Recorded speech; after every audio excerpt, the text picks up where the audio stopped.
জাতীয় পুরস্কার কি কেবল পপুলারিটির জন্য নাকি অভিনয়ের জন্য? মেগাস্টার ইমেজ নাকি মেথড অ্যাক্টিং? 2023 সালের শ্রেষ্ঠত্বের ট্রফিটা আসলে কার প্রাপ্য ছিল? 2023 সালে জাতীয় পুরস্কার ঘোষণা করা হয়েছে। এবারের পুরস্কারের লিস্টে বেশ কিছু চমৎকার ও ইতিবাচক দিক রয়েছে। দেরিতে হলেও কিংবদন্তি নির্মাতা তারেক মাসুদকে মরণোত্তর আজীবন সম্মাননা দেওয়া হয়েছে।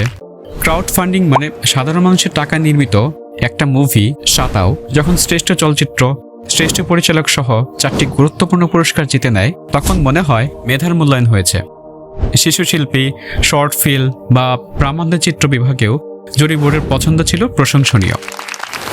কিন্তু এত সব পজিটিভের মাঝেও মূল আলোচনা এবং বিতর্কের কেন্দ্রবিন্দুতে একটাই প্রশ্ন: 2023 সালে শাকিব খান নাকি আফরান নিশু শ্রেষ্ঠ অভিনেতার পুরস্কার কার বেশি প্রাপ্য ছিল? যোগ্যতার হিসাব করলে প্রথমেই মুভি দুটির ক্যারেক্টারের সাইকোলজিক্যাল মোটিভেশনের দিকে তাকাতে হবে। সুমন ক্যারেক্টারটি ছিল ওয়ান ডাইমেনশনাল হেরোইজমে ভরপুর একটি ফর্মুলা ক্যারেক্টার, অনেকটা সাউথের কমার্শিয়াল মুভির নায়কদের মতো।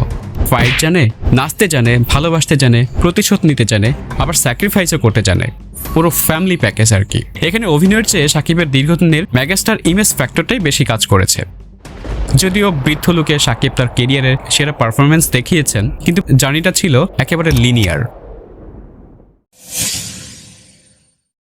মাসুদ ছিল মাল্টি লেয়ার্ড একটি ক্যারেক্টার, একজন বউ ভক্ত সাধারণ ইলেকট্রিশিয়ান থেকে পরিস্থিতির চাপে অপরাধী হয়ে ওঠা।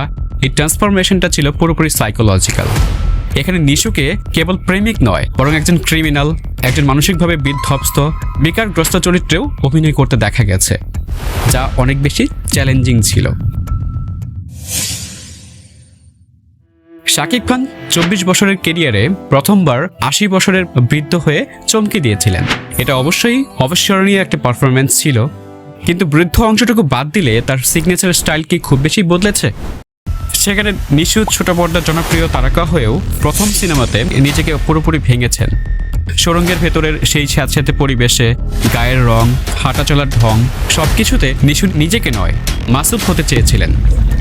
নিশু যখন সুড়ঙ্গ খনন করেন, ময়নার বিশ্বাসঘাতকতায় চিৎকার করেন, তখন দর্শক সেখানে নিশুকে নয়, বরং এক ছটফট করতে থাকা মাসুদকে দেখেছে। এটাই হচ্ছে মেথড অ্যাক্টিং। সুমন লড়েছে তার ইমেজের জন্য, আর মাসুদ লড়েছে তার অস্তিত্বের জন্য। সিনেম্যাটিক ফর্মুলায় সুমন হয়তো সেরা হিরো, কিন্তু অভিনয়ের ব্যাকরণে মাসুদই ছিল সেরা চরিত্র। তাই শ্রেষ্ঠ অভিনেতার পুরস্কারটি অন্তত এইবার নিশুর হাতেই মানিয়েছে।